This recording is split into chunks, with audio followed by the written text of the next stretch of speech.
હા વિજય બોલે. કોણ બોલે? અરે ભાઈ તારા બાપાને મેં કિડનેપ કર્યા છે બરાબર. એવું છે? હા. અત્યાર મારે 50 લાખ રૂપિયા જોઈએ. આઈ જા, હું તને એડ્રેસ મોકલું છું. એવું? હા. હા તો ભાઈ જોજે, ધ્યાન રાખજે. ડાયાબિટીસ છે ભાઈ, ટાઈમે ટાઈમે દવા આલજે. હા, ધ્યાન રાખજે એમનું ભાઈ.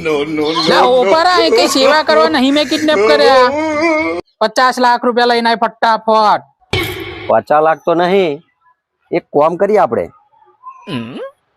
એમનો વીમો છે 50 લાખનો, આપણે પતાવી દઈએ. ભાઈ તારા પતિ ને મારા પતિ બરાબર વેચી લઈએ. હા બોલે ઓપરા ફોન લે હારા ચેવો તારો છોકરો ભયા તો વીમો પકાવવા વાત કરે, મને એવું કે મારી નાખ. આવો છોકરો પેદા કર્યો. લે હેડ કામ હેડ, જા ભાઈ જા જા જા, નહીં જોઈતા. હા જા, તો છોકરાને હારા સંસ્કાર આપજે.